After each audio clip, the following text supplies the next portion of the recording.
We are up. Back with our continued run of Pokemon White 2 Random Nuzlocke. And we have a guest today.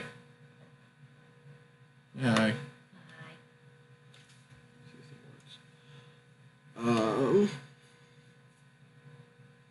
That's live now. Gotta make sure the output always works right. Can you tell if the mic is picking it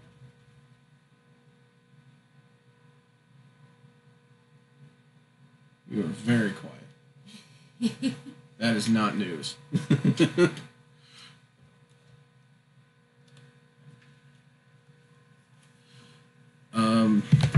It's turned a little bit. I don't know. We'll get it's the mic on your laptop. It's gonna have to be. It's all I got right now. One day when we get you a big, fancy studio recording booth, you can have 6 guests with their own microphone each. And each of them will control one of the Pokemon in your party. Crap. I mean, decent mic setup is like, I don't know, $20.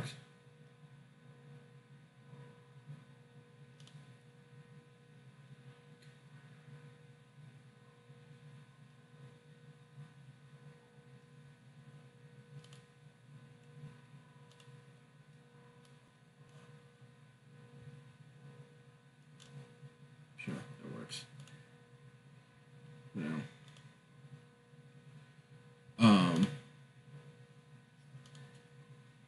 Sure, alright. I think we're just grinding for the next gym, anyway. What gym is the next gym? It's the grass gym. It's in town. I think that... Where did I find the level cap was? I should look that up again.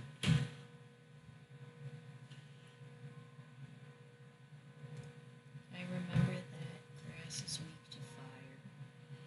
Fire, flying, bug, ice, poison. 24. I have one of those. I have one that does psychic if they have poison. But as long as I don't let the rock type against it, we're gonna be fine. Hopefully. Yes.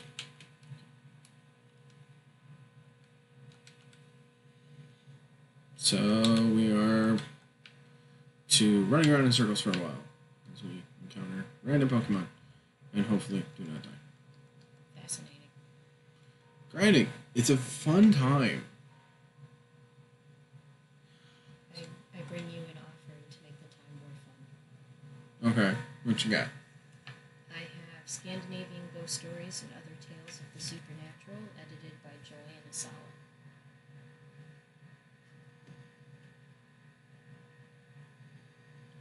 Alright. Go for it. So first to tell you a little bit about Joanna Sala, to give her credit. She's a writer and folklorist living in Chicago, Illinois. Or at least she was living there as of 1995. Okay. Which is when this book is copyrighted. Talk that way. Oh. Microphone's that way. Sorry, for some reason I keep thinking the microphone is on your headphones. I mean, that's fair. Okay, so Joanna Sala is of Finnish and Polish descent and the author of over 20 books, and I'm sure that number has increased since 95. But in 1995, if you wanted a complete catalog of titles, you could send $2 to Penfield Press in Iowa City. Okay. That is it. Times were different then. Times were very different in the 90s. So I'm currently in the section that is specifically about ghosts, spirits, and specters. Okay. And the first story I have for you is A Tale of Vengeance. Sounds like a fun time. So I have a question for you. Sure. If you came across somebody's body in the road, what would you do? probably ignore it because it's not my problem. Oh, this is going to be a great story for you. Okay. Alright. Once upon a time, and a good time it was, two friends spent the night before a roaring fire, conversing together on various subjects and, among others, on corpses. "If I ever happen to find a dead man," said the one, "I shall do my best for it and bury it. There's an old Viking saying that demands, bury the bodies of the fallen when you find them in your travels, whether they be killed by disease, or drowned in the sea, or slain on the field of battle." "As if you've ever met a Viking," scoffed the other. "For my part, I shall take no such trouble, but pass it by like any other carrion. Why should I wear myself out on someone I don't know?" Sound familiar? Yeah. Some time passed, and one day Kettle, that was the name of the second young man, while out walking, found the body of an old woman lying in the road, but he stepped over it without paying it a second glance. The very next night, after he was in bed, this same old woman appeared to him and hissed, "No thanks to you, Kettle, for your cruel neglect of me. You did me neither good nor evil." She looked so horrible that the man jumped out of bed, grabbed a large knife that he kept under his pillow, and chased the ghost from the house, cursing and shouting and crying, "Shall I stab you, you old witch, you?" Feeling quite confident, he went back to bed and quickly fell asleep. The man again woke with a start to find the ghost in his room, holding her bloody lungs in her hand and gesturing as if she would strike him with them. "Did I not teach you the first time?" the man asked. "Get out of my house!" He reached under the pillow to grab his knife, but the woman vanished once more. When he had gone to bed again and was asleep, although this time it took him much longer to relax, the ghost of the old woman came a third time and reached her long, bony hands toward his neck as if she would choke the very life out of him. The third time he leapt out of his bed with the knife, and a third time the old woman vanished. The hag's ghost followed the unhappy Catil all his life and drove him with her wrath and spite into an untimely grave. Whether Catil's friend ever found a corpse and had a chance to carry out its charitable intentions with regard to it, this story narrates not. Neither does it so much as hint at what reward he would have gotten for his pains. Sounds like a good story. So what have we learned today? Don't ignore the corpses on the road? Yeah, I believe that is the lesson, yes. So what do we do? Because if we ignore them, the ghost comes. If we don't ignore them, who do we call? Ghostbusters? Mm-hmm. No, that's the DuckTales singer, Jen. Not Ghostbusters.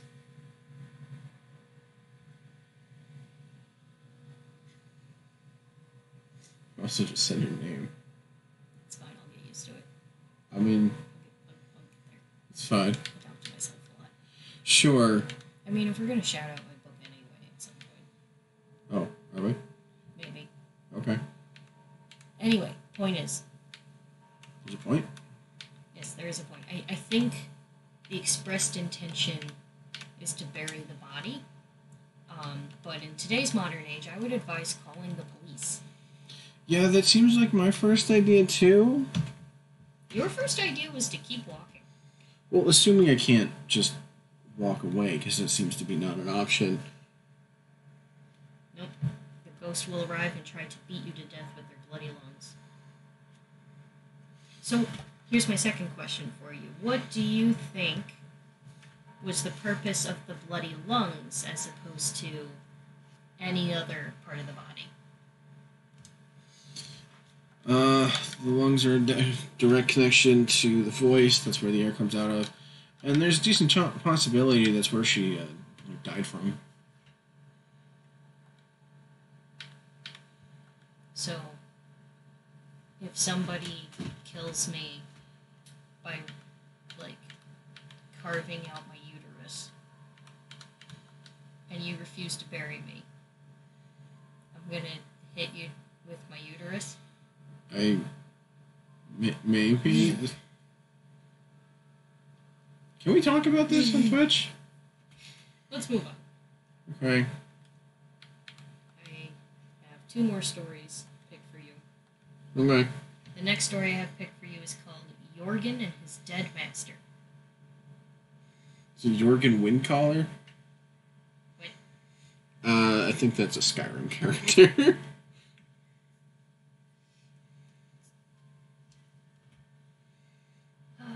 Jorgen Sorensen was a bit of a ladies' man who was very fond of amusing himself with the village girls and often sat up talking and joking with them till very late in the evening. One Sunday, when he had slept very little the night before, he went to church, and there he fell asleep and did not wake until dark night. He rubbed his eyes and could not imagine where he was, for the church was full of people, and they were all fine gentlemen. Jorgen looked about and recognized among them his former master, who had been buried the previous spring. His former master asked, "Well, Jorgen, when did you die?" 3 months after you were buried," answered Jorgen. "Oh, indeed," said the gentleman. "But what do you think? Should we have a little fun? Let's go home now for a short visit. Won't you accompany me?" "I'm ready," said Jorgen, and he rose and followed his master. On the way he found a frozen glove, which he put in his pocket. Then they came to the mansion, and the master went first to the stable, for he intended to torment the horses, and thought Jorgen would help him.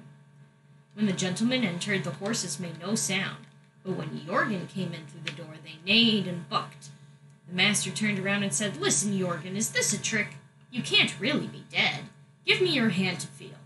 Jorgen thrust his hand into the frozen glove which he had found on the road, and extended it to his master, who said, "Yes, you are really dead. Your hand is shockingly cold." Then he tormented the poor horses till they were covered with white foam. Jorgen was sorry, but could do nothing but stand and look on.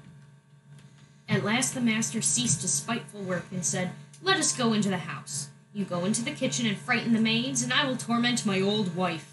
When it is time to go, I will come for you." The lady of the house screamed and sobbed with terror, as if she were going mad, and the maid screamed too, but with fun and frolic. Okay. After a long time, the master came to the kitchen and said, "Come, Jorgen, we have to hurry, for the cocks will crow soon." Jorgen would have liked to run away, but he was much too afraid of his master's ghost, so he went along. On the way, his master talked a great deal to him about how his wife had searched everywhere for the treasure that he had hidden before his death, and what she had done to banish the nightly haunting, and that everything was useless.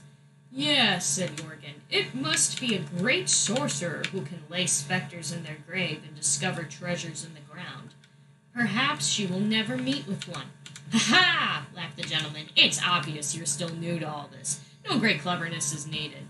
If a living person were to stamp 3 times on my grave with his left heel and say each time, 'Here shall you lie,' I couldn't get out again.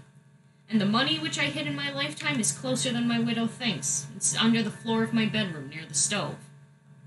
Jorgen was delighted to hear this, and would have shouted for joy, but thought it too dangerous. They now came to a churchyard, and the gentleman asked Jorgen to show him his grave. But Jorgen said, "We shall have another opportunity tomorrow night. I'm afraid the cocks are just about to crow." "Quite right," the gentleman said, as he slipped quickly into his grave. Jorgen stamped 3 times on his left heel on the mound and said 3 times, "Here shall you lie, here shall you lie, here shall you lie." "Oh, you liar and scoundrel!" cried the dead man from the grave. "If I had known that you were still alive, I would have crushed and mangled you. Now I can do nothing more to you." Jorgen returned home full of joy and told the lady all that he had seen and heard and done. The lady did not know how to thank him enough. She took him as her husband, and they lived together happily and honorably, and if they could have gotten on as well with death as with a nocturnal spectre, they might be living still.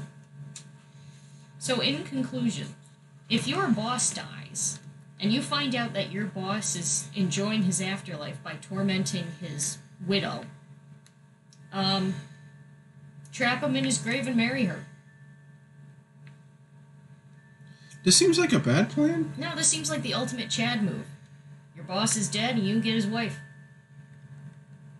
I mean, maybe? I don't know. What happens if you're already married?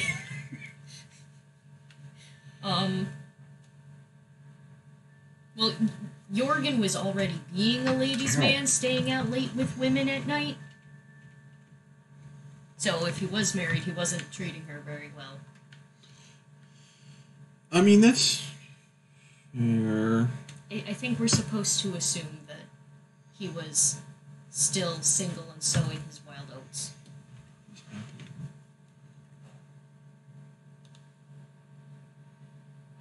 Everything okay? Yeah.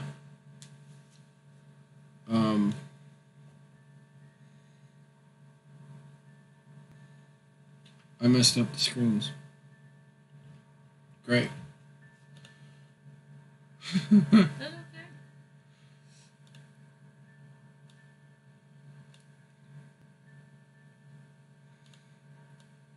Oh, look, it's us.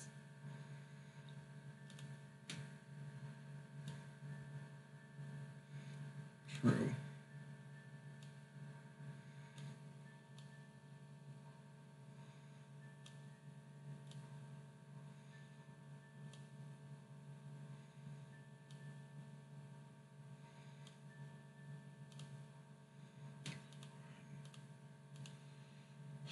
He's lagging, so it's not listening.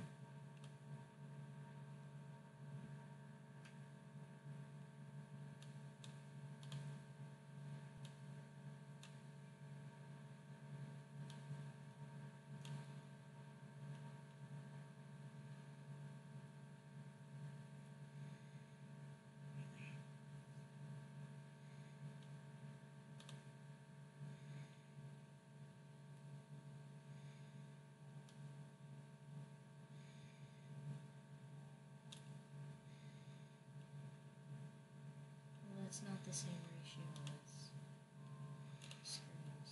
No, I know. I just hate that it does that.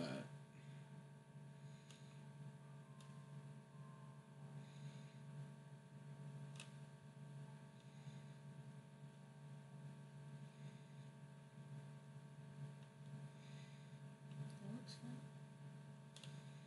You gotta send it back later, Why? though. Oh. Because we can't see you.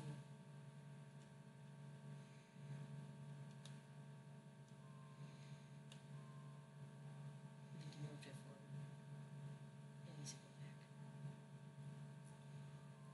Yes.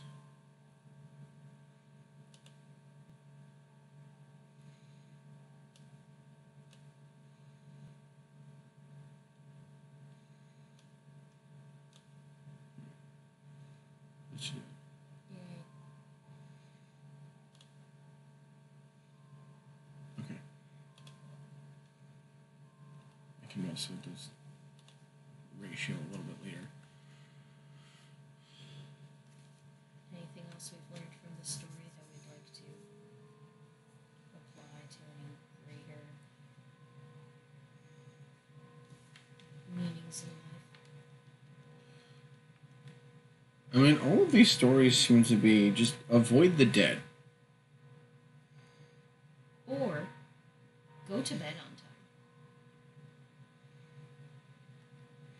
Valid. I mean, that's the whole reason why he found his boss's ghost in the first place. This is true. But should you find yourself stuck with your boss's ghost, fake death, lay some maids, trap him in his grave, take his money, and marry his wife. Looks like a great time.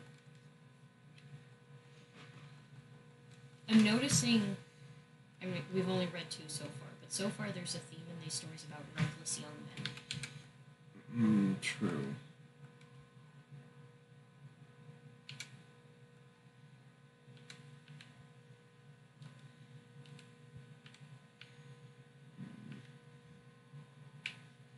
I'm going to give you a choice for my last story of the day. Okay.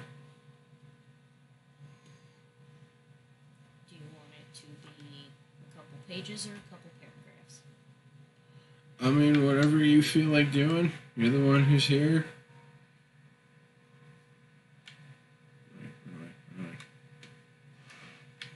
You're the special guest with our. While we grind for an hour and a half. Oh, wait. Alright, too far. Alright then, which one sounds most interesting to you? Solving a murder. Hmm. How household ghosts, or the spirits of the northern lights? I mean, the northern lights are pretty. That sounds like fun. The spirits of the northern lights. A certain nobleman was in the habit of driving away from his mansion every evening during hard winters and not returning till the first light of dawn. He had strictly forbidden any of his people to accompany him or to receive him on his return. He harnessed the horse to the sledge himself and unharnessed him when he returned. No one was permitted to see the horse and carriage, and he threatened everyone with death should they venture to his secret stable in the evening. During the day, he carried the stable key in his pocket, and at night he hid it under his pillow. All right, pausing here, what do you think he's doing from dusk till dawn? Murder? That seems to be a trend. So far, we haven't actually seen any murders. We've just seen posthumous. I mean, that's true, but the idea of murder has been a trend. Well, the nobleman's coachman was much too anxious to know where his master went every evening, and he wished to know what the horse and carriage were like. So one day he picked the lock to the stable and hid himself in a dark corner near the door. He didn't have to wait long before his master came and opened the door. All at once the stable shone as if 100 candles had been lit. The coachman crouched in his corner like a hedgehog, knowing that if his master saw him, he would certainly suffer the threatened punishment. The master pushed the sledge forward, and it shone like a red-hot anvil. When he went to fetch the horse, the coachman crept under the sledge. The nobleman harnessed the horse and threw heavy cloths over both horse and sledge so that the people about the yard could not see the wonderful radiance. The coachman crept quietly from under the sledge and hid himself behind on the runners, where by good luck his master did not notice him. When all was ready, the nobleman sprang into the sledge, and they went off so rapidly that the runners of the sledge resounded in the cold night air. They always headed due north, and after some hours the coachman saw that the cloths were gone from the horse and sledge. Again it shone like fire. Now, too, he saw that the ladies and gentlemen were driving up from all directions with similar sledges and horses. That was a rush and a rattle. The drivers raced past each other as though it was for a very heavy wager, or as if they were on their wedding journey. At last the coachman saw that their course lay above the clouds, which stretched below them like smooth lakes. After a time, the racers fell more and more behind, and the coachman's master said to his nearest companion, "Brother, the other spirits of the northern lights are departing. Let us go too." Then the master and coachman drove home fast. The next day, people said they had never seen the northern lights so bright as the night before. The coachman held his tongue and trusted no one with the story of his nocturnal journey.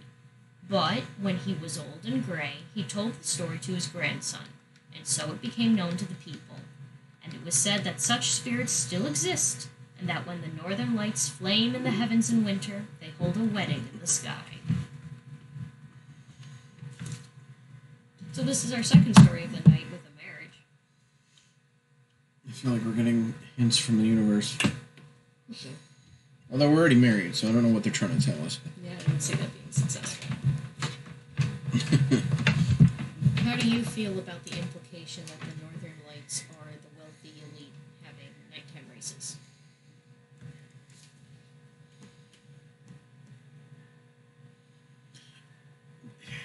As in, it's pretty on the surface, but I can't help feeling like it's got problematic implications. I mean,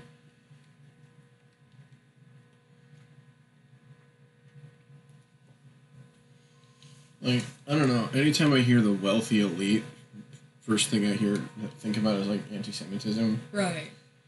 Well, I don't think medieval Scandinavia had the same connotations. Maybe. I wouldn't really know. You're the archivist. I thought you know everything. That has never been something I've claimed. Nor am I the archivist. I'm just the host. Can I be the archivist? Do you know everything? I have the library. I mean, you can join and read and can contribute to the archive. So how do you feel, based off of the three we've read tonight, which, to be fair, should not be used to generalize an entire culture, how do you feel Scandinavian ghost stories compare with other ghost stories that you're already familiar with? There's a lot more respect the dead. As opposed to fear the dead? Yeah. That seems to be a general trend. It's respect the dead instead of fear them. Oh. And, like... We had one story about respect the dead, but we also had a story where the dead were the ones being disrespectful. Yeah, but... all in all, that still seems like a respect the dead thing. Because, like, the dead were the ones being disrespectful through our cultural implication. But if we...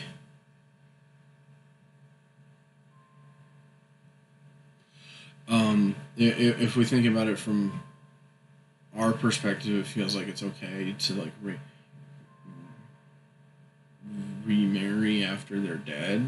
But there's other cultures, or I imagine there's other cultures where they don't think that.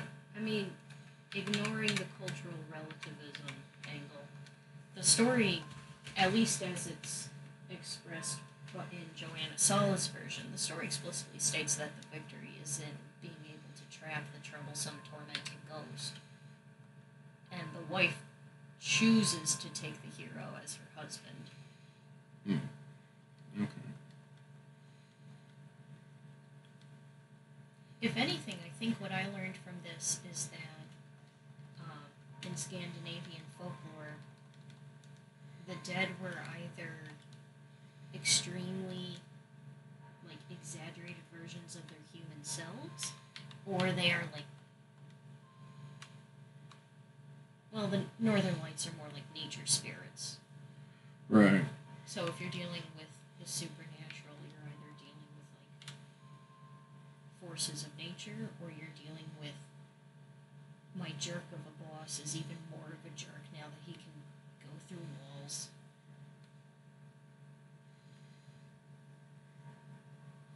Although, I guess, not if you say that, there does seem to be a trend of, like, rich people being a problem. The rich people weren't a problem in the Northern Lights one, they were just mysterious.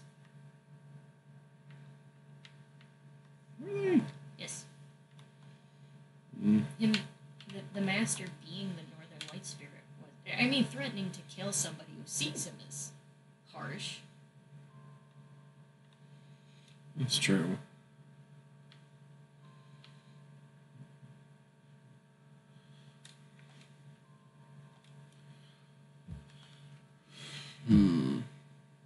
I don't know. I still just think the Northern Lights are pretty.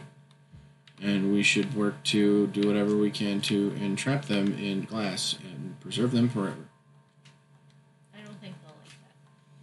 They're lights. They don't get a say. No, they're men and women in sledges with horses. True. That's an interesting comparison. I wonder how the Northern Lights compares to the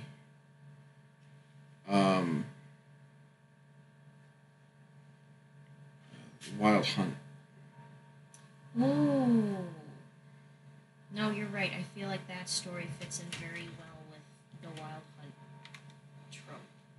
Yeah. I'm using trope for lack of a better word. It's more of a cultural cross-cultural phenomenon. That's true. It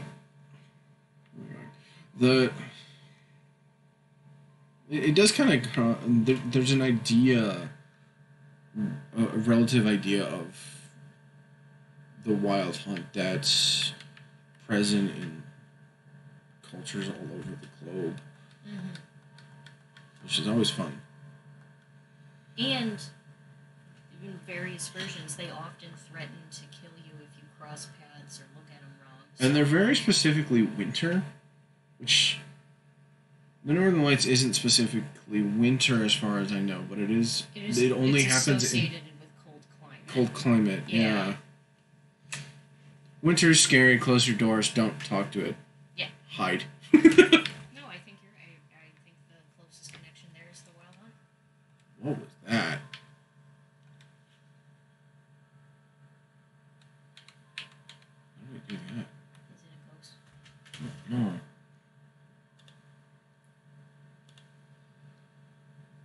Huh. I didn't know I could do that. You learn something new every day. I don't want to. Changed my mind. I'm going to read these really short ones for you before I turn in for the night. Okay.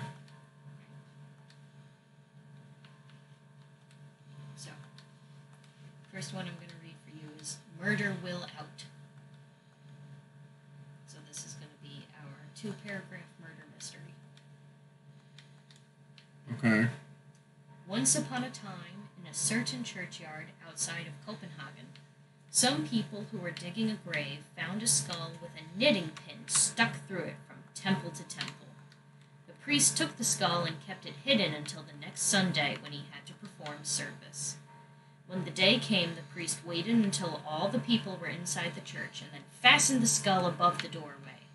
After the service, the priest and his servant left the church first and stood outside, carefully watching everybody that came out. When all the congregation had passed out without anything strange occurring, they looked in to see if there was anyone still remaining inside. The only person they saw was a very old woman sitting behind the door, who was so unwilling to leave the church that they had to force her out. As she passed under the porch, 3 drops of blood fell from the skull onto her white headdress, and she exclaimed, "Alas, murder will out at last!" Then she confessed that, having been forced to marry her first husband against her will, she had killed him with a knitting pin and married another. The end. Is this me or like sewing needles and knitting pins a trend through women-focused murder stories? Can we talk about this on Twitch? Am I gonna get banned? I hope not.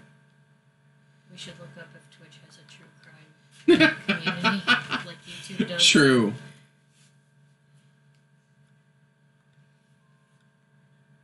I don't know. Okay, what are you basing that statement on?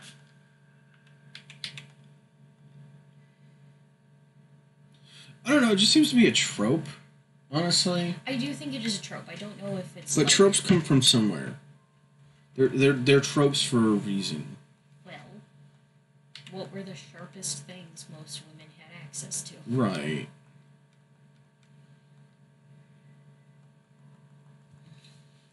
This reminds me of... I think the book I have this in is currently packed. But there was a play I read. Mm-hmm. Oh, good, you're alive. Yeah. Do you know how that works? Swagger? You can have recoil. Well, no, Swagger, it ups your attack but confuses you. Oh. It ups it by a pretty significant amount as far as I know. So if you hit yourself, you actually hit it hits you harder than normally would. But if you break through, you do a lot more damage. Either way. That's a risk. It is, and I didn't have a choice because the other one was faster and confused me first. Oh. Yay.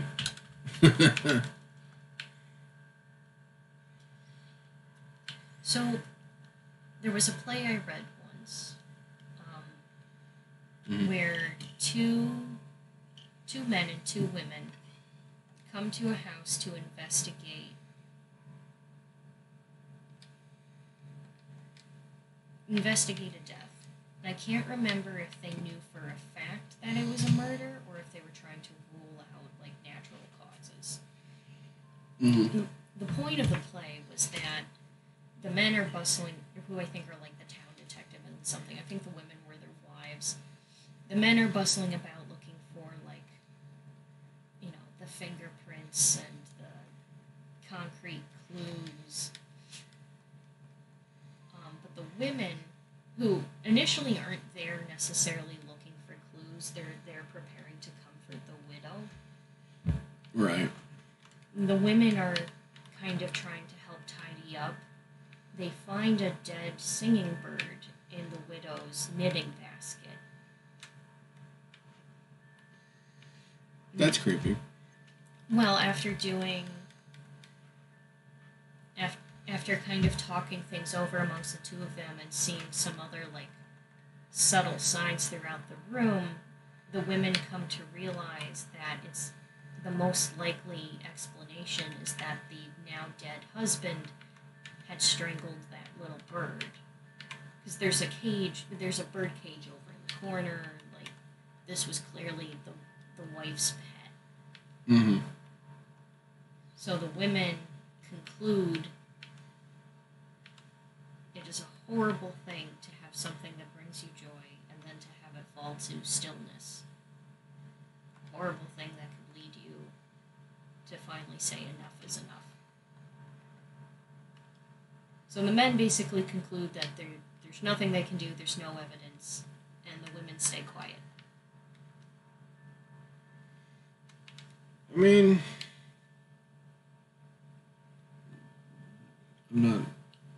it's not consolidation or retribution,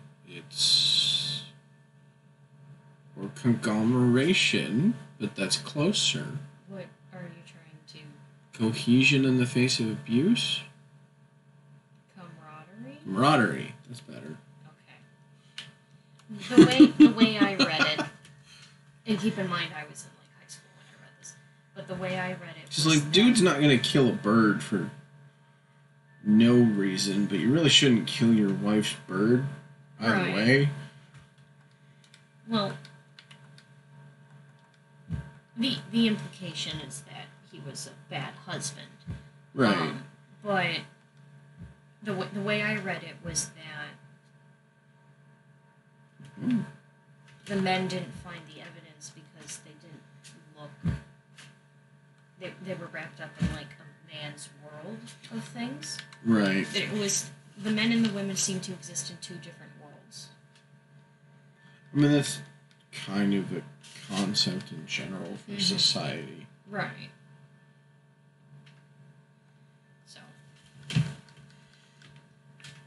how do we feel about the fact that all they really needed to do was hang the husband's head over the door and see who he bleeds on? That just sounds like superstition, and is a problem. It's not the first story I've heard where drops of blood bear, like, truth to them in some form. Right.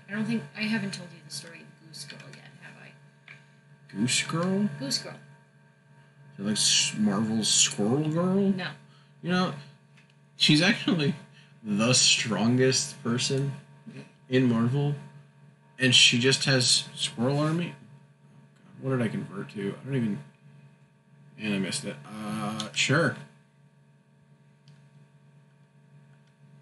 It's Ghost. I got lucky. Cool. Sorry, I'm listening. It's okay. So, this is a fairy tale. Mm-hmm. But it does involve the dead. Okay. Talking from beyond the grave, kind of. This is a trend for tonight. Mm-hmm. Cool. I mean, I was going with the theme of your channel. I have a theme? I mean, the theme is stories. Have you looked at your face? I have a pretty face. So I don't know how the dead reacts to my face. Oh. That face. Yeah, that's true.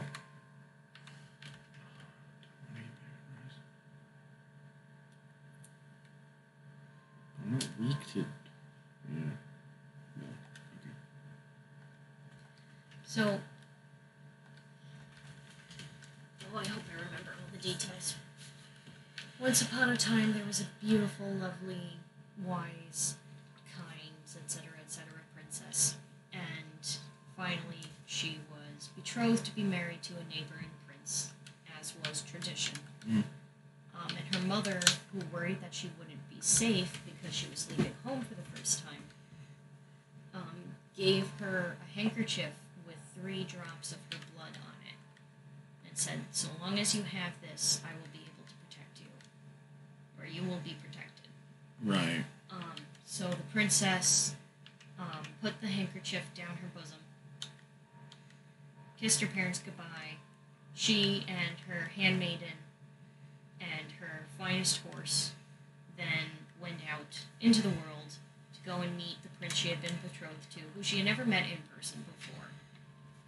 You know, this was all done through mail correspondence. Mail order bride. Mail order princess. Great. Just probably with like a certificate of authenticity signed by the neighboring king.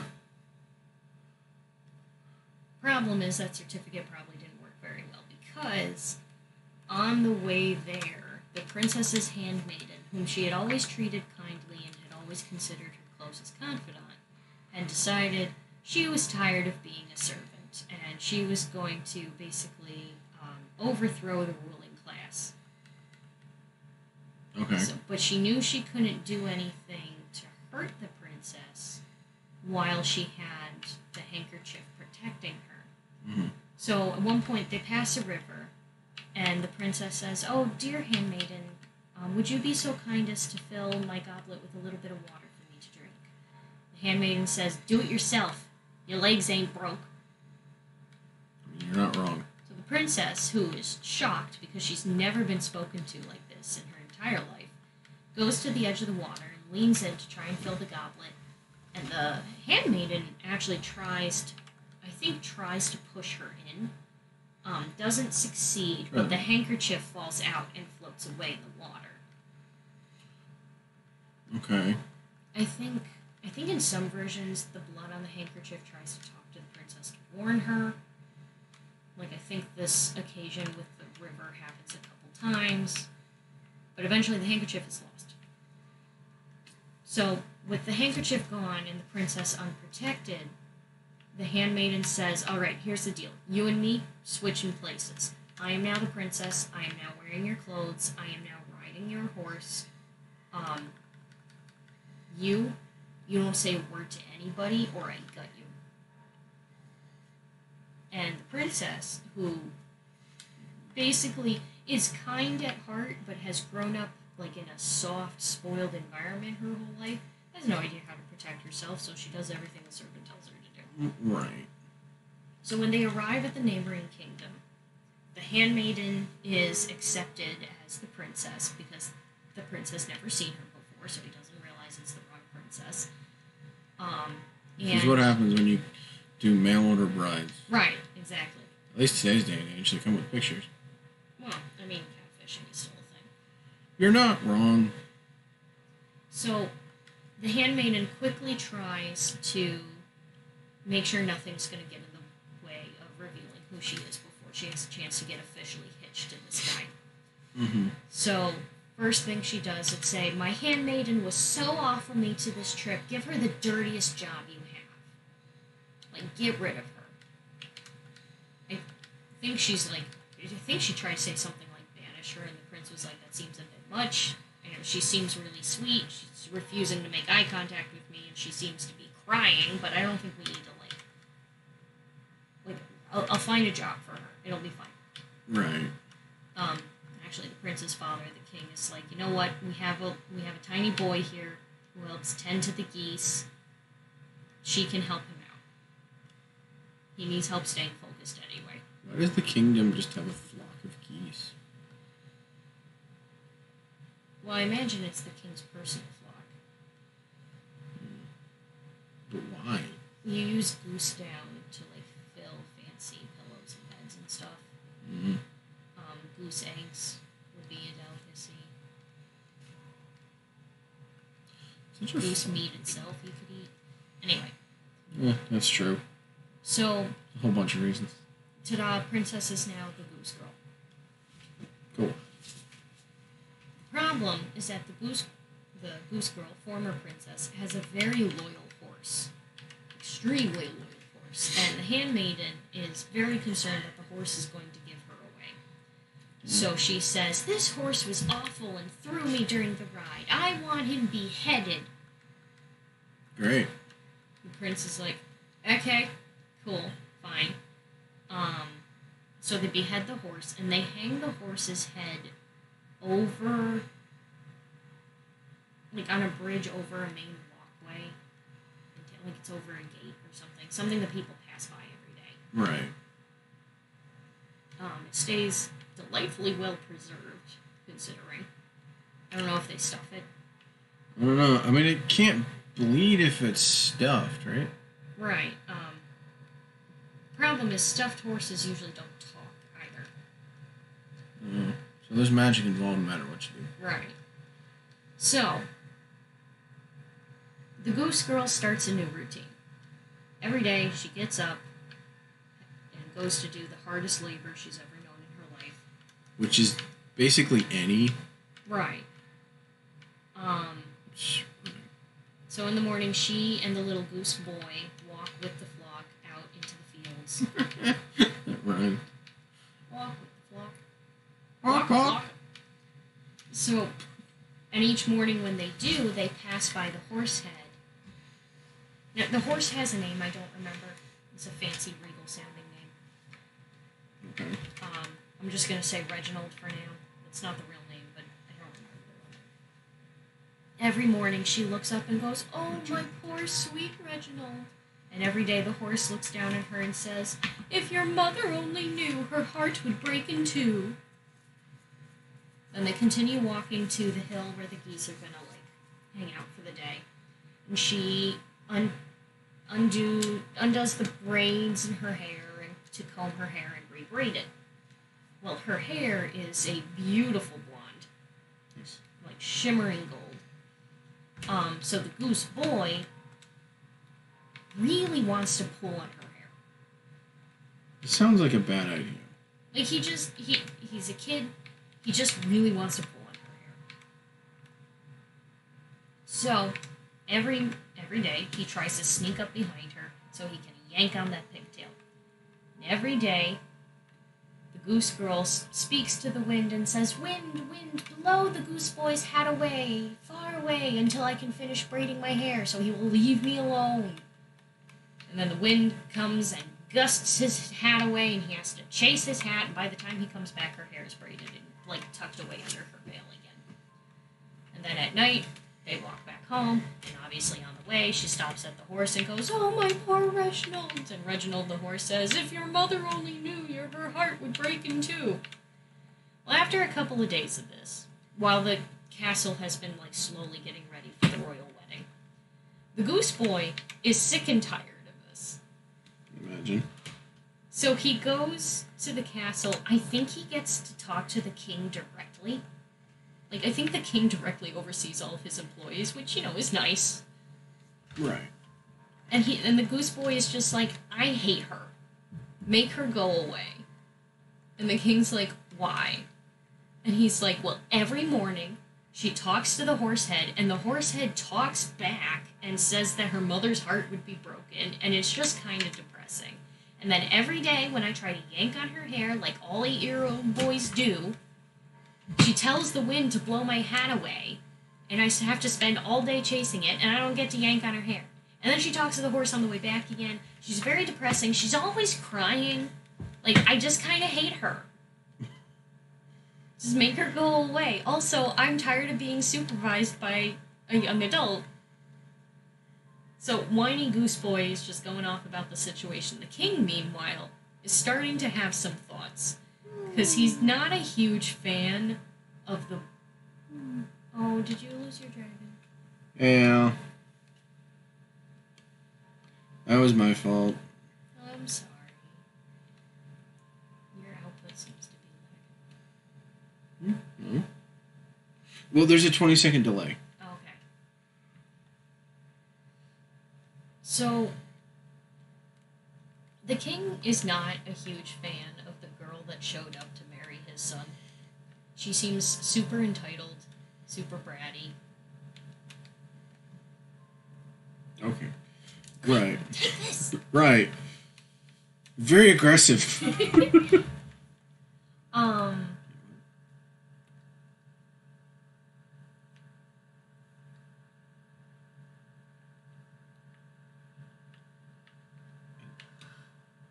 That was a lot of information very fast. Metal office and battle company. I've already visited every place in town, though. Just didn't talk to the clown, apparently. Okay. No. Wait. Make sure it's... Oh, strong enough. I thought I said narrow enough. One at a time, please. Right. Battle company.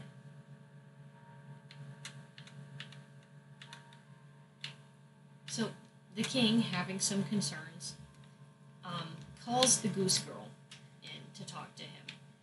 And he tries to get her to say what her story is. And she says, I can't tell you anything. I swore a vow to never tell a single person what has happened to me. I'm just so sad, but I can't tell you why. And the king said, okay, you don't have to tell me why. How about I leave the room and you tell this iron belly stove. Okay. Like, you just tell my wood stove what happened to you. I'm gonna leave the room. You talk to the stove. Like, it's better out than in. You can't hold your feelings in. You're gonna burst. So that's fair.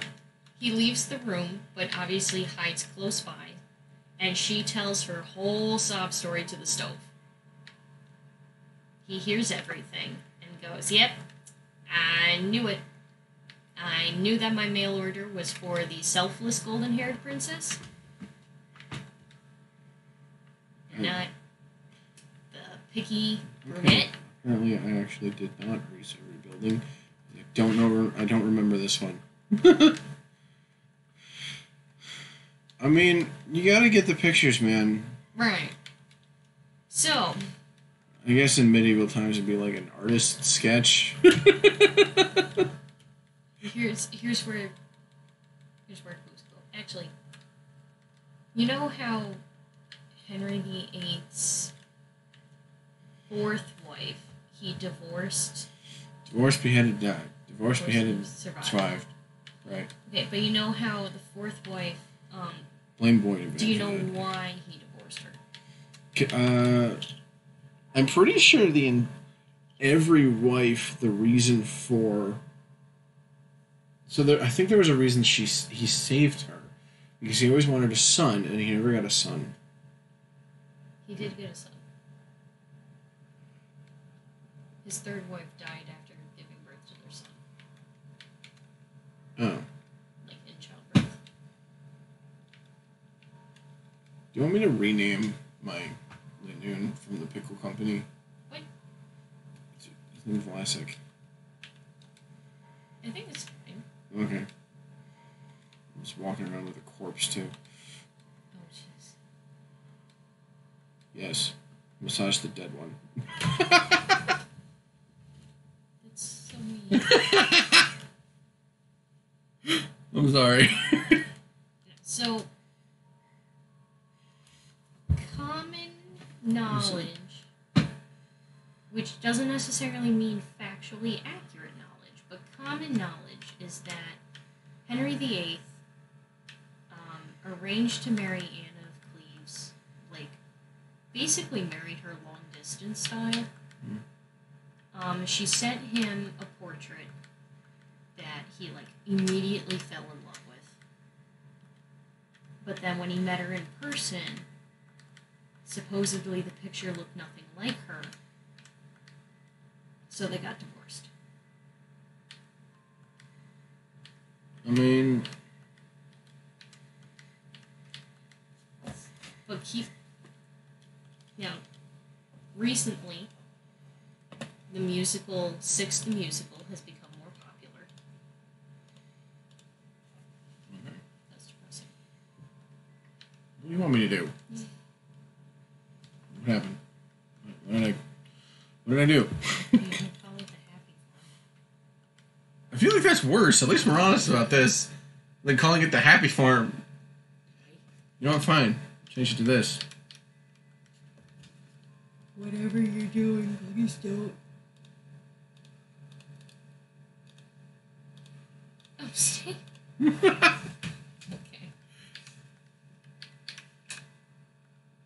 Anyway. So, with the rise of Six the Musical, which is a musical where all six of Henry VIII's wives join together to make a girl pop band. Right. Like you do. This has increased interest in learning historical facts about Henry VIII and his wives, similarly to how Hamilton made, pop culture sensation in terms of people learning historical facts about the founding fathers. All of these are bizarre things. Right. Enjoyable, beautiful things. Arguably so. Well, 6 has grown on me. Sure. Always bizarre, though. Nice. So, recently people have been discussing more the fact that A, Henry VIII also had exaggerated portraits that made him a lot taller and sometimes younger looking. In fact, it was a fairly common practice to just pay the portrait painter to be a little generous with his depiction. Okay, so Photoshop has always been a thing. Right. But B, there are some historians that suggest the real reason he divorced Anna of Cleves is that there was a pop science belief at the time that soulmates will always recognize each other no matter what. Mm-hmm. And after seeing her portrait and falling in love, he believed they were... He sounds like a very emotionally unstable man. Right.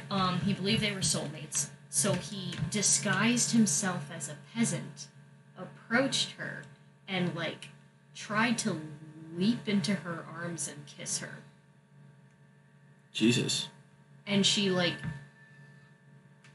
wouldn't let him kiss her because he was wearing a disguise. And he was butthurt that she didn't recognize him. So he decided they weren't soulmates. Basically assaulted her?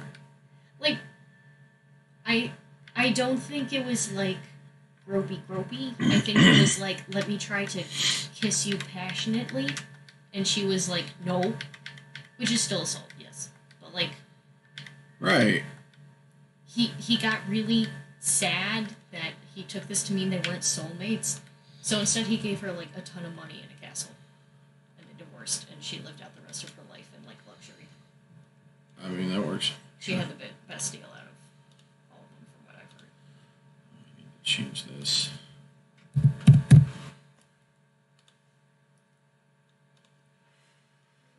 So...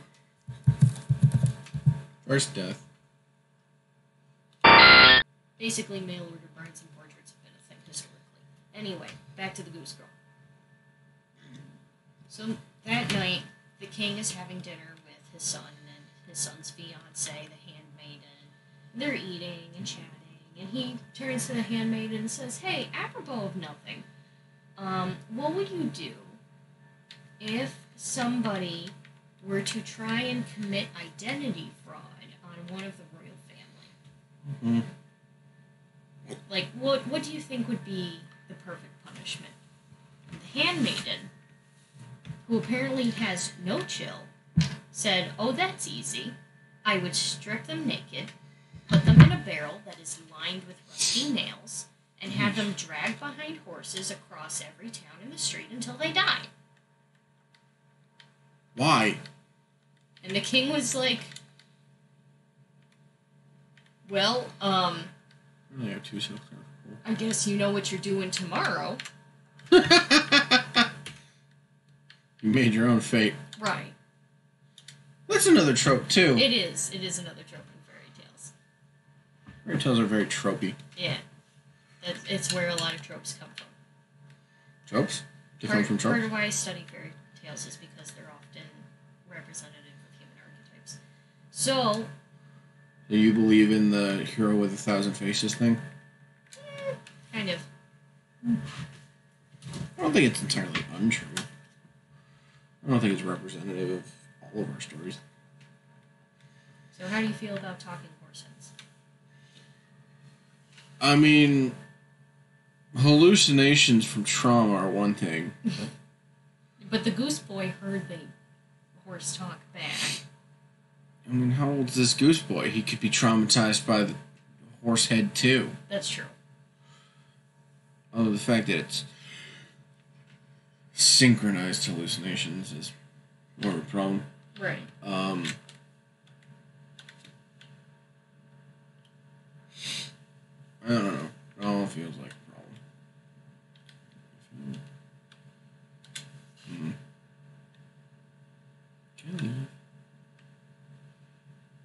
Okay, if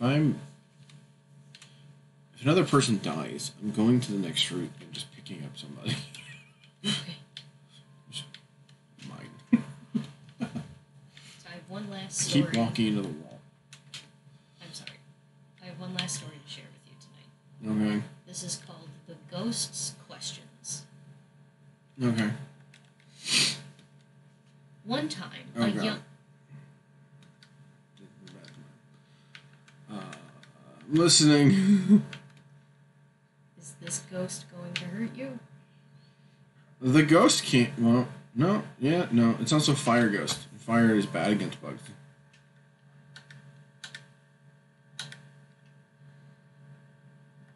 Bonbon.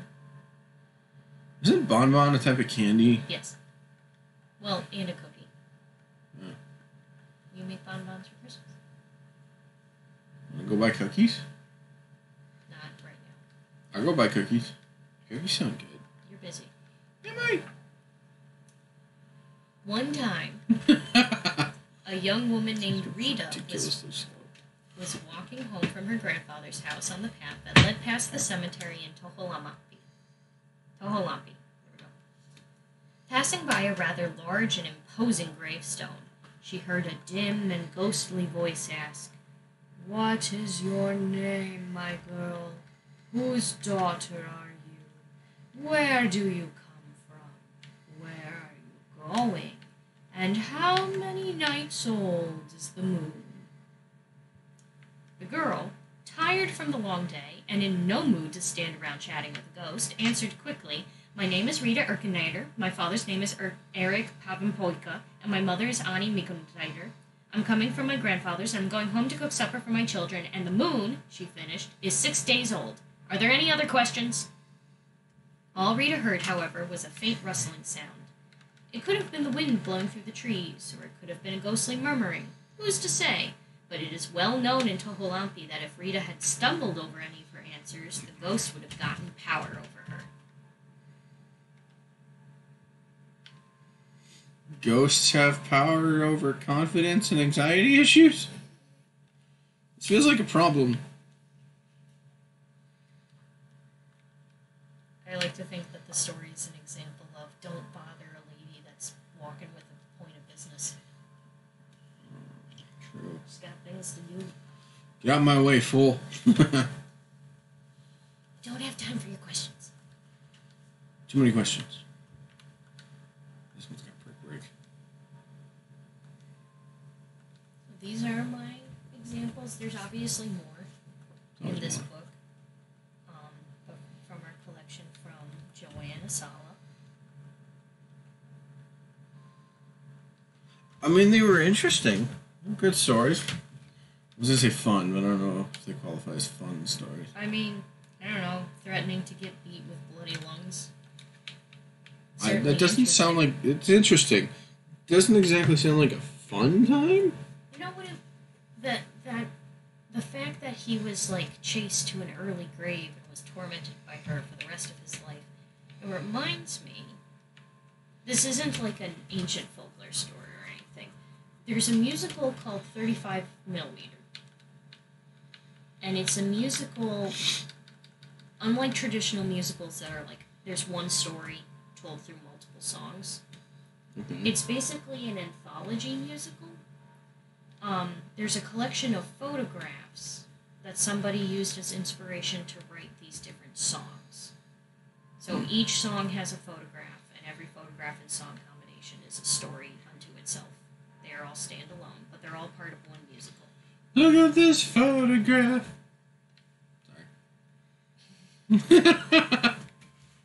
So I actually haven't seen all the photographs, and I only really know 2 of the songs off the top of my head. The first one I ever found, and probably the most popular one on YouTube, is the Ballad of The Ballad of... Sarah Berry. Yes, there. I don't like that I know that. I really don't like that I know that. I'm sorry. But another song from that musical is called Leave Luann. And the premise of that song is that Luann is trapped in an unhealthy marriage.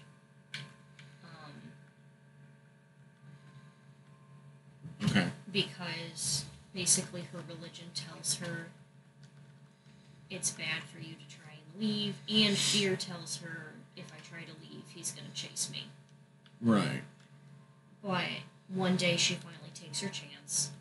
She cuts his dog loose, tells him, like, your dog's got out, and while he goes looking for the dog, she runs. And there's this, like, very triumphant bridge where she's swimming to freedom and imagining the future she's going to have. But when she reaches the bank on the other side of the bog, she gets pulled out by her hair by her husband. Next verse is it switches from her perspective to the husband's perspective. She had drowned herself in the bog. No one seems to be grieving her. He's kind of half sad about her death. Right. And it's weird. He's by himself in bed, but he doesn't feel any colder. In fact, it's getting kind of hot in here. In fact, the window is opening and fog from the bog is rolling in, and there's Luann standing in front of him with her ghostly pale, dripping face. And he tries to scream at her to leave. Hell sent you back here for more. She looks at him and says, I've come to settle the score. She shows him her feet are bound in chains. And loyal Luann remains. And it ends with the chorus. Her new purpose is to torment abusive men and drag their souls into hell. Like, why did I do that? Uh-oh. No, it's fine. You're paralyzed, right? Well, yes. Makes me slower. Why did I hit Brick Break? The other ones. So, Seismic Toss does guaranteed damage equal to my level, but it's flying, so it takes half damage from fighting type moves. Which doesn't matter for Seismic Toss because it does guaranteed damage, but everything else it takes half from. And this does more if you're already hit. Got it. So what happens when I watch people who Nuzlocke? I learn stuff, and then I don't care.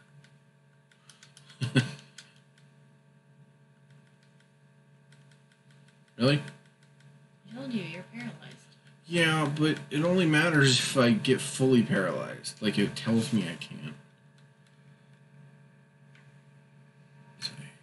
Well, I think I am... You can get encounters on the stairs. Great. I think I am through...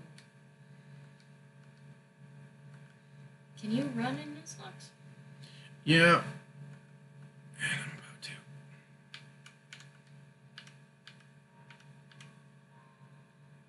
Problem is, he's also slow as hell. I think. I don't know. Flask is faster. Although Sudowoodo was pretty damn slow, too. It is a rock. It's a rock tree. Okay. You going to bed? I am.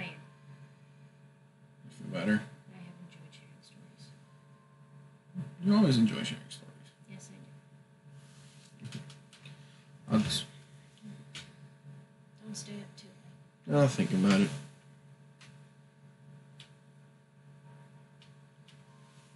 I love you. Good night. Good night. I should put the music back on. How do I do that? Wait. Oh, there's just a sound button. I'm smart.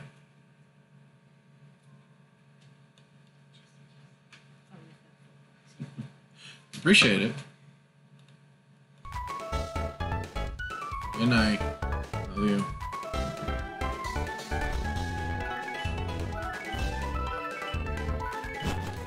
Alright. Back to healing. Let's do that. to 1 second. Just gonna blow my nose real quick.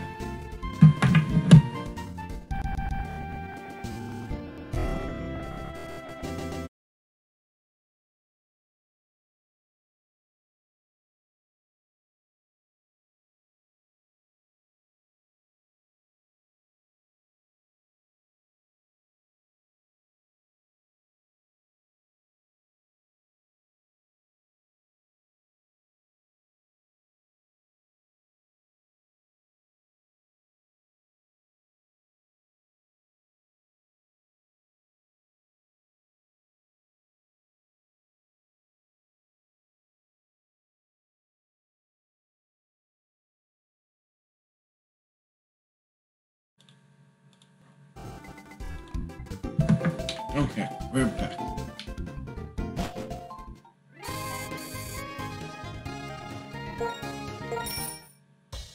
Back to the grind.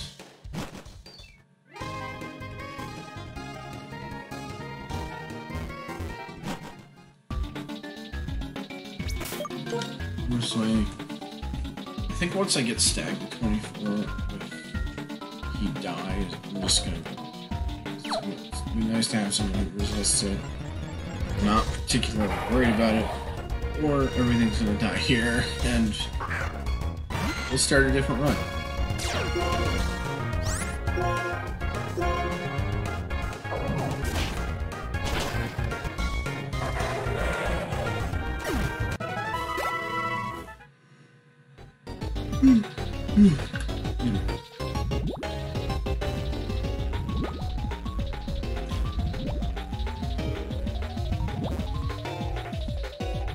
I want to get through third gym level.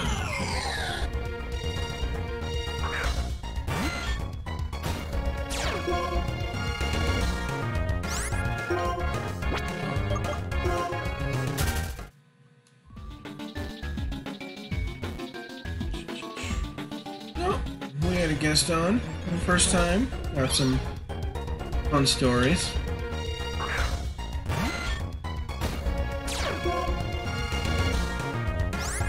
It was a great time.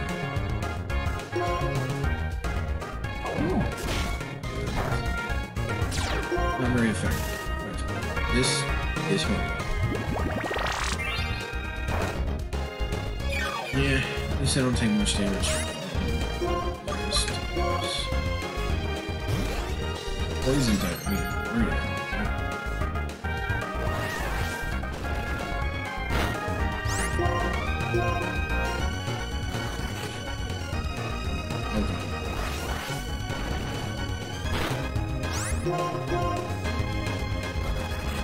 Okay, we're good.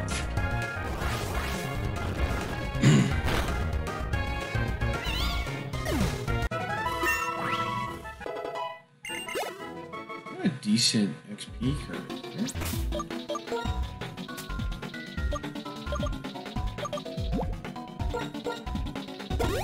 I remember right.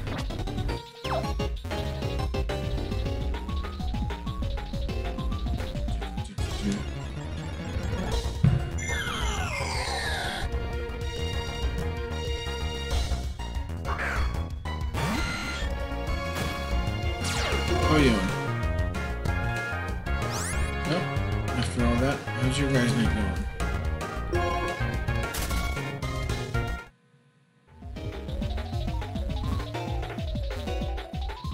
Anything fun or interesting you want to talk about?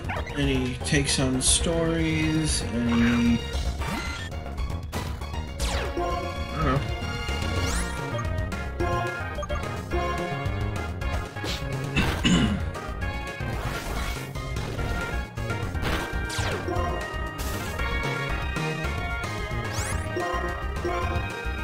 How's life going on for you guys?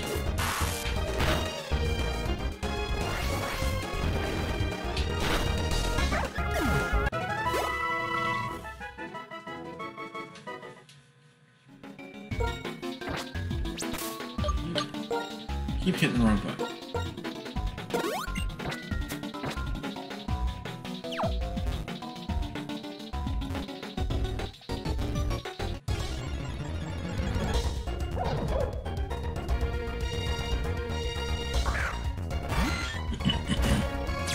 Scrafty.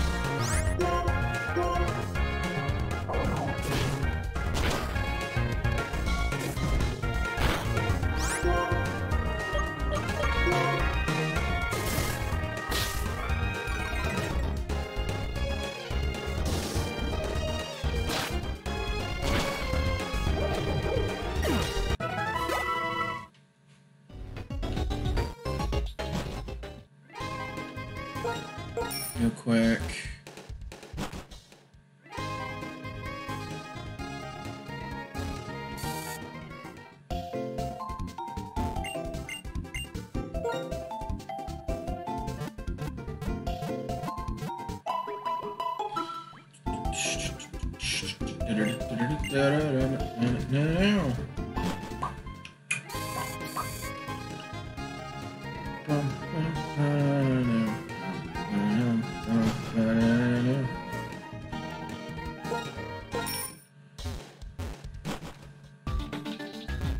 Back to 24.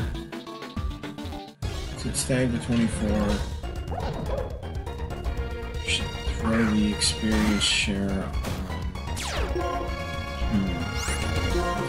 Once I get him to 24, throw the experience share on. Oh, maybe.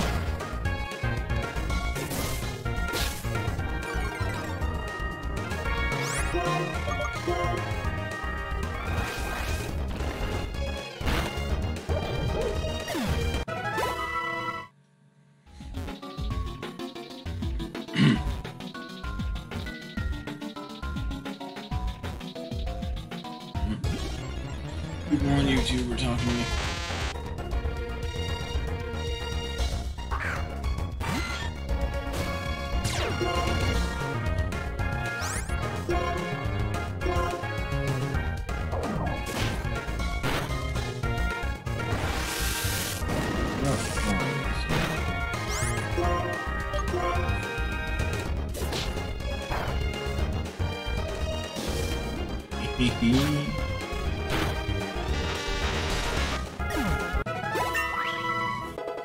One, two. Let's go. Let's go.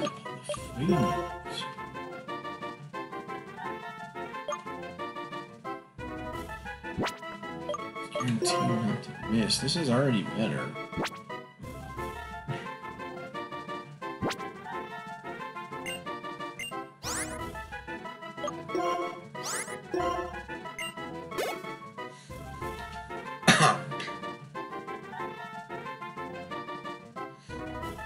Excuse me.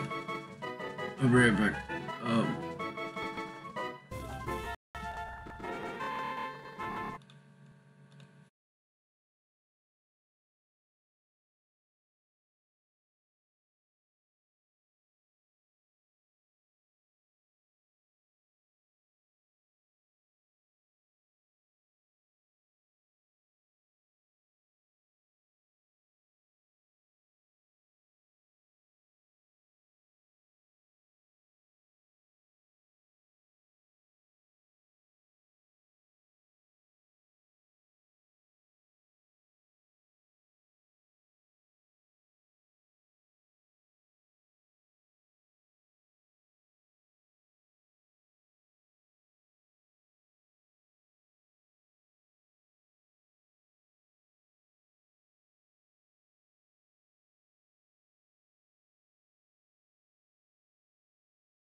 Sorry about that. I don't know where my nose felt like it wanted to detach itself from my face.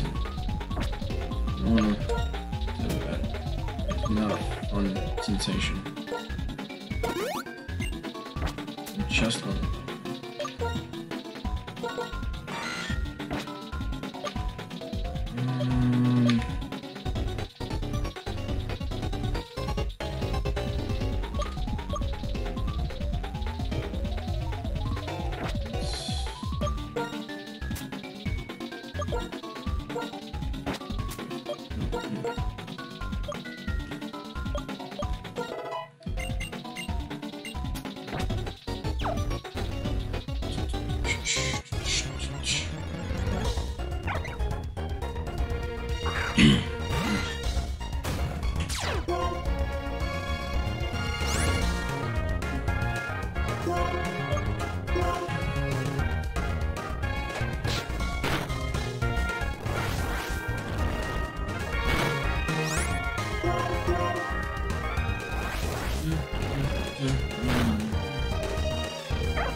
Yeah, there we go.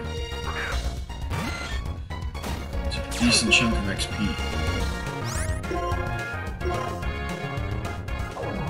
Not faster than me.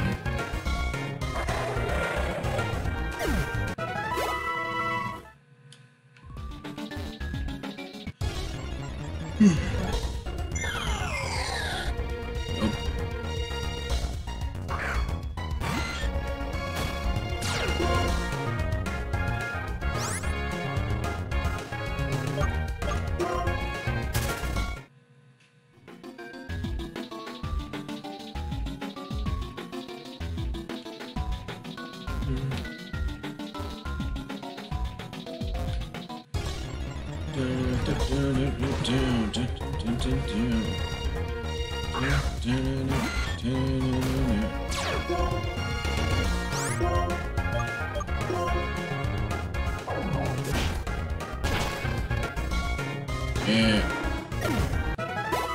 Let's beat the Houndoom sound.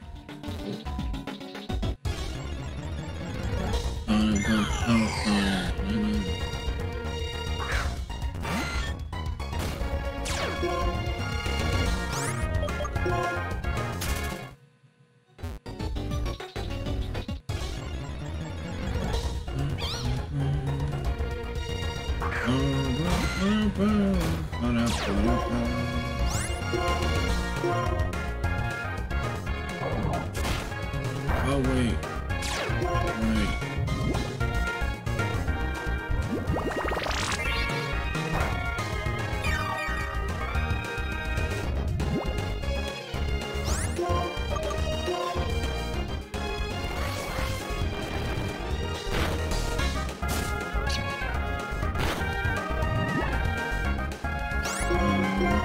Should be okay.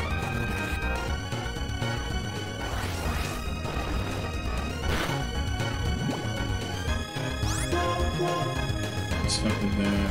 Okay.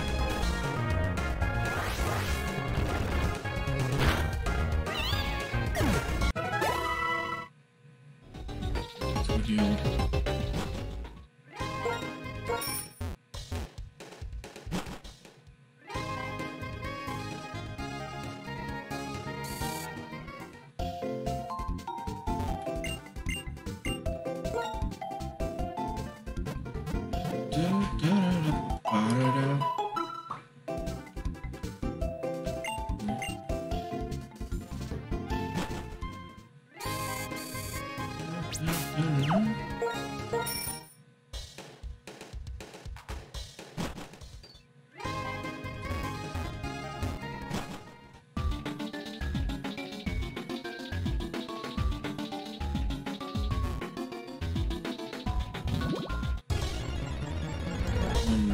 Running in circles, like we've been doing for a while now.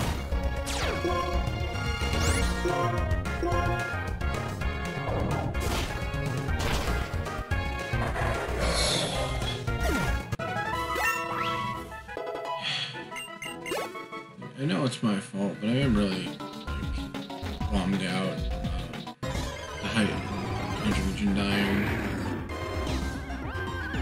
It's like, that sucks.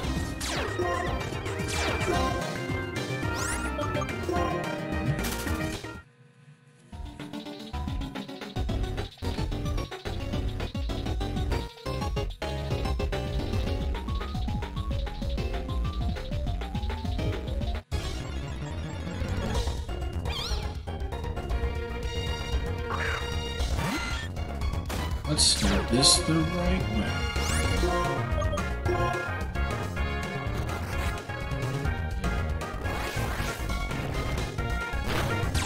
Chin.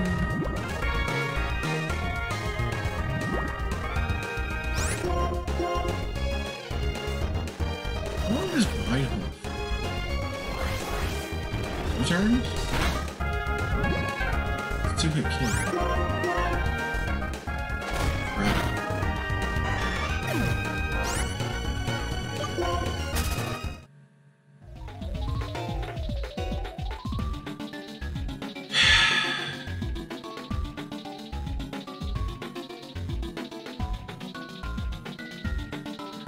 One turn. Great.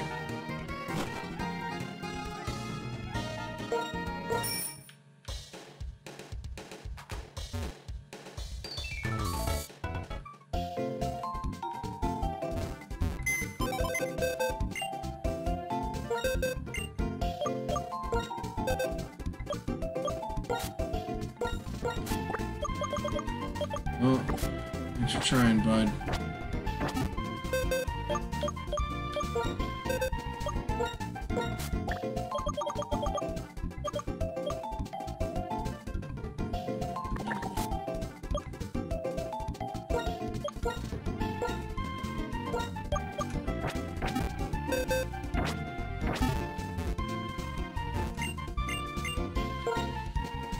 Can I leave?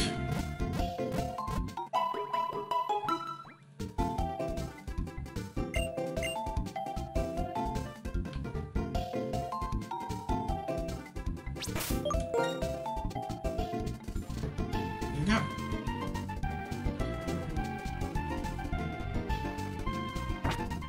This is why I need to keep notes.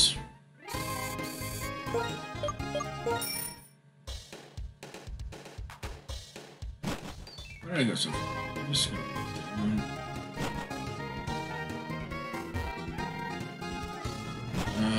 This gym is gonna end in disaster.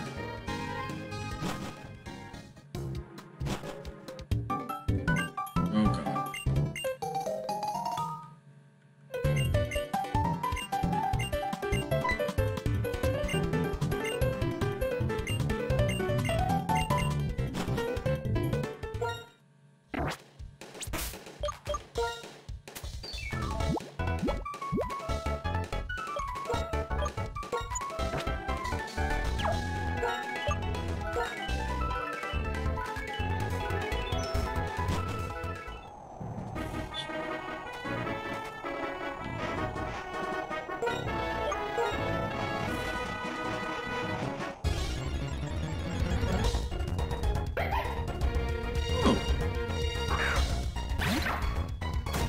Okay.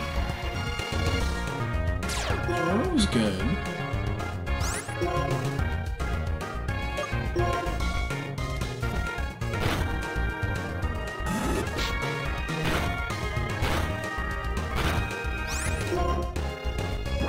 Let me just double check this before I kill it.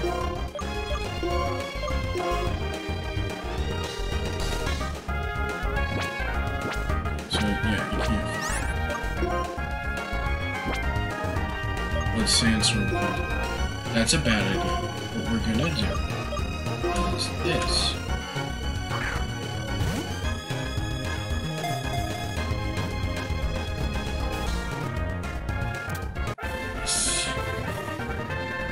I'm gonna name you Loki.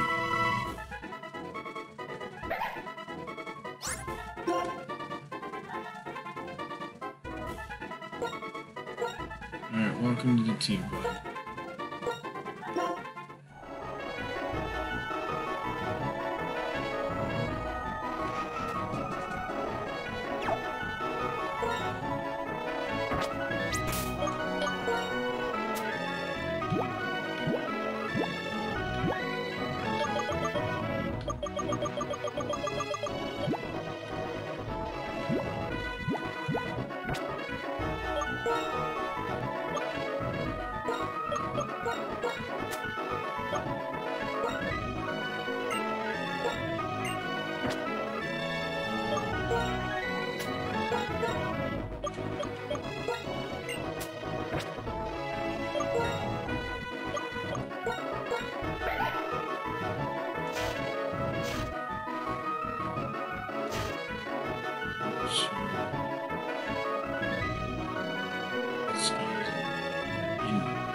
just...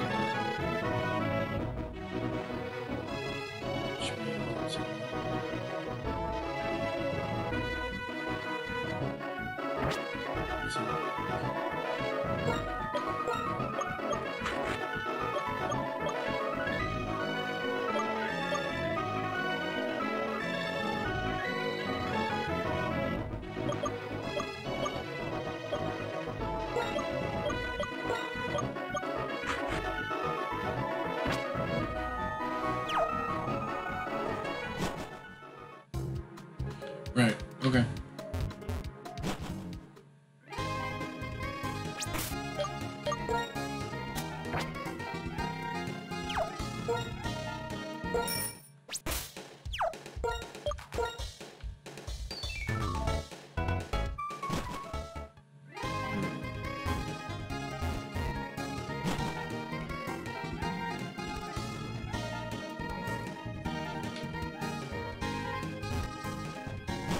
To heal, and then to deal with the grass gym.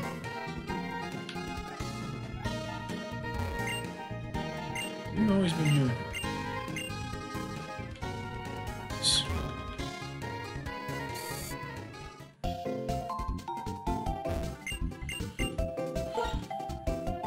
We had a guest and 2 deaths, so that's fun.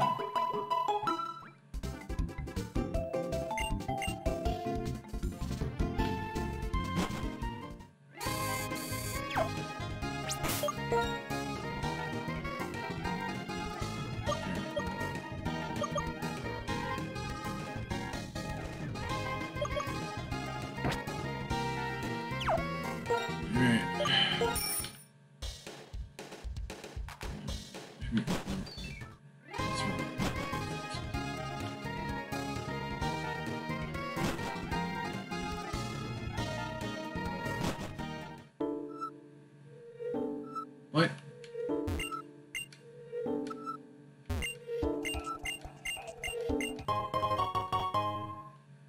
Oh, I should go buy stuff.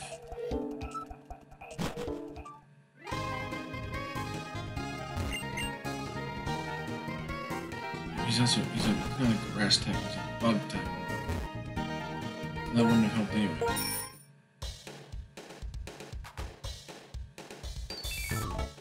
Oh, so I should have trained up Bonsai. Ah.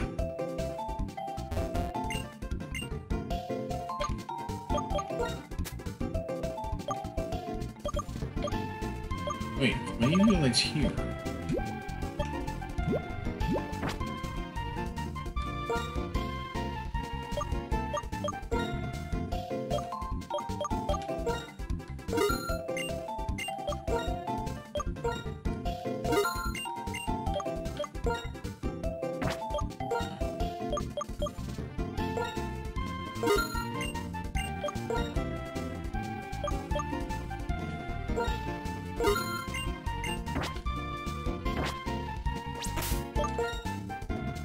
What is he holding?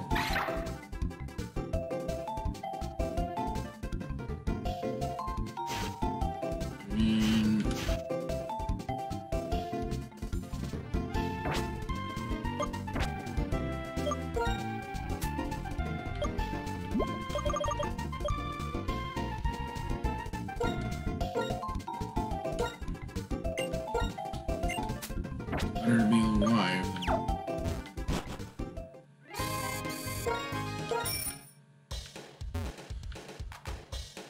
Oh boy, am I not confident about this. Let's go.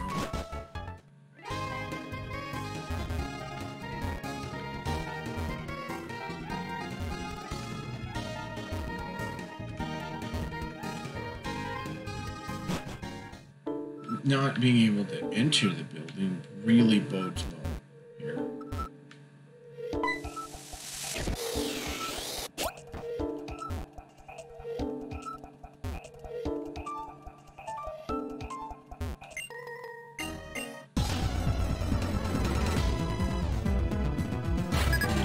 Flying type.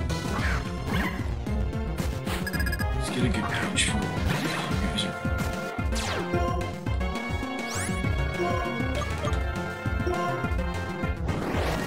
Useful.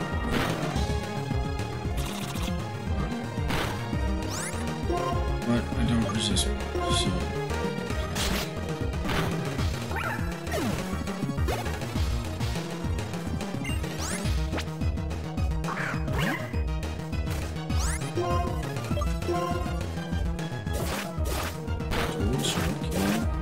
Nothing would show. Great.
Keep going. Where are we at? Yeah, that tracks.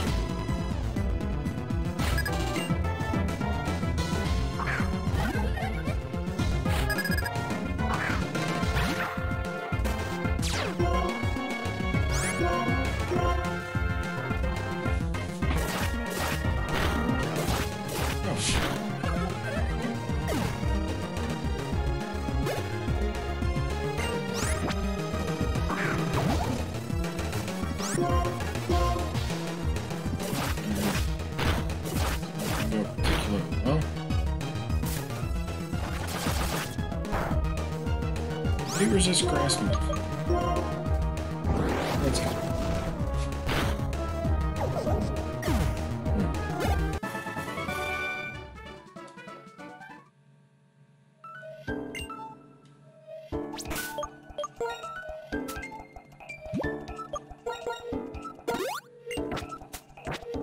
Just because I can.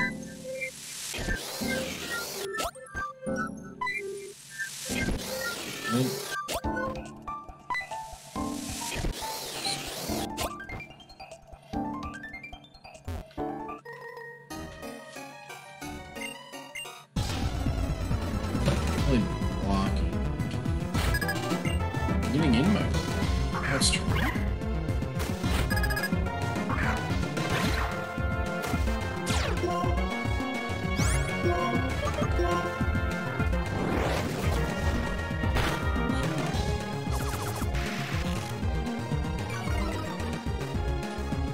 At least guaranteed head.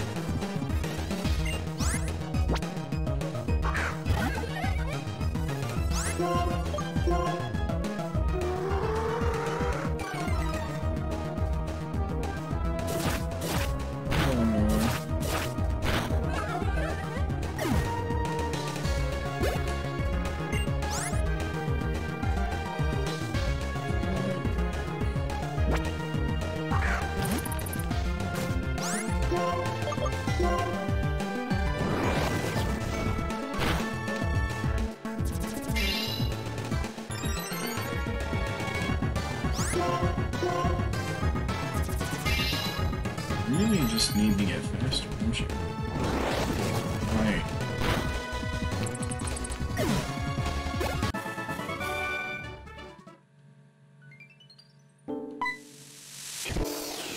Alright, and up we get.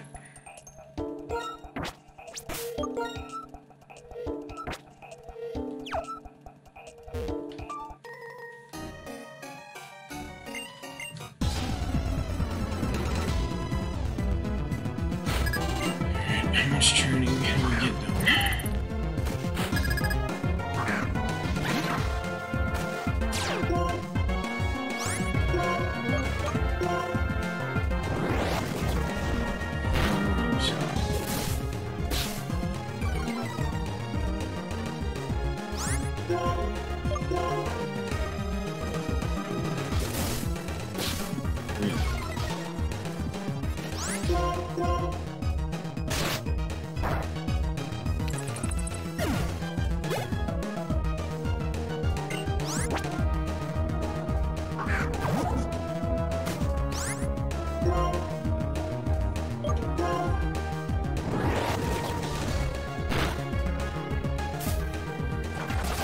Well, at least I resist the Rage Relief. Nice.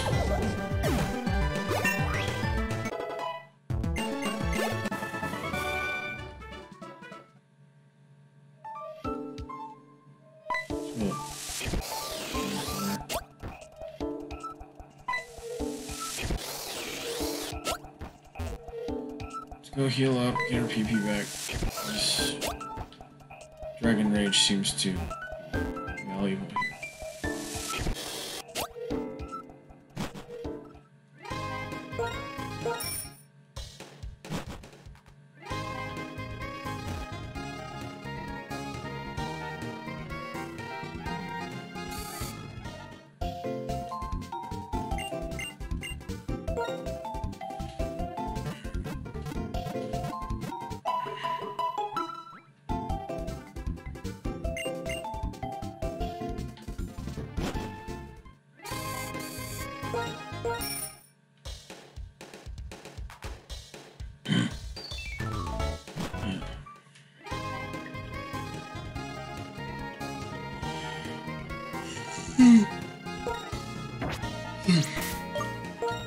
We have to sack.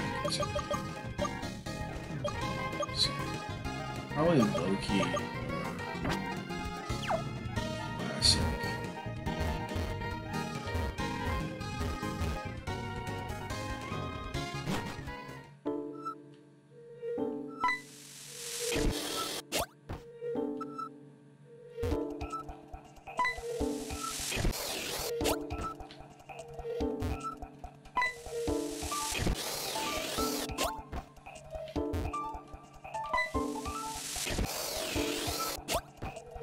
How do the physics of these work? They seem oddly constructed. Why did they just suck people up?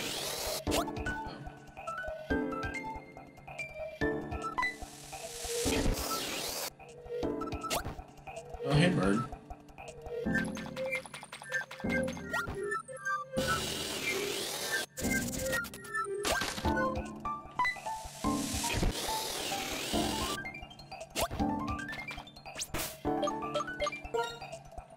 Save, because old habits die hard.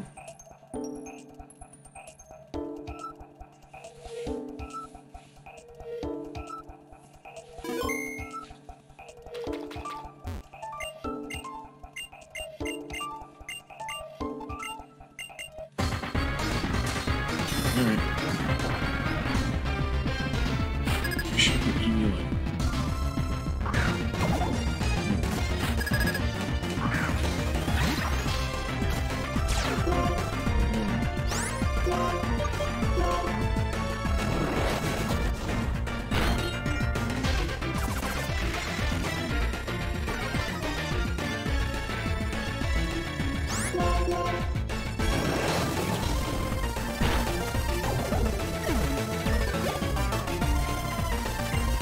Guess is that none of them are more than 80, so we should be able to two-shot.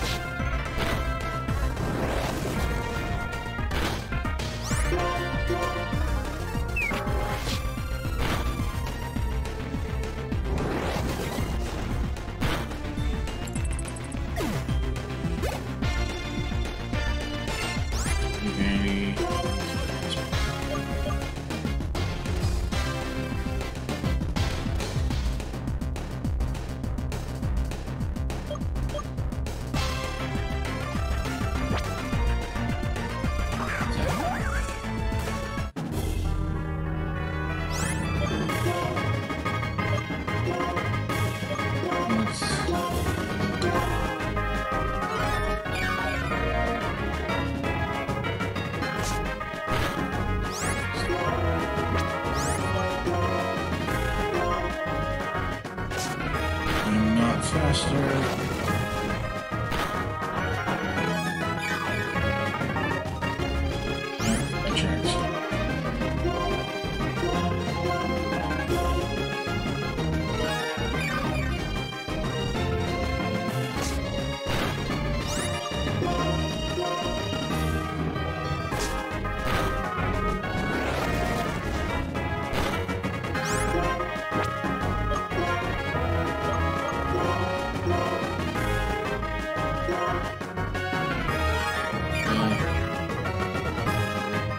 good guy.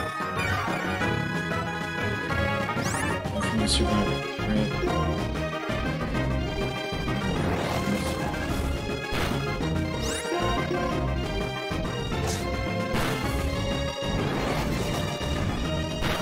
Cool. Sweet.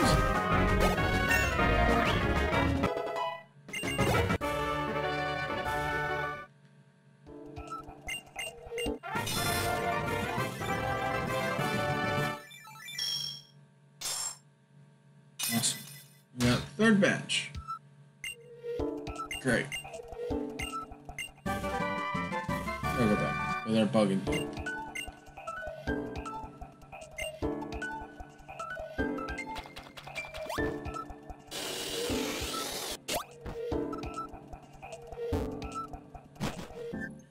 We'll heal up quick.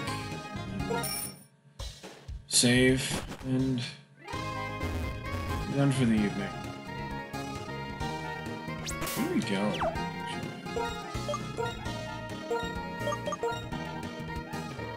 That way. There's a gym there. There's one there.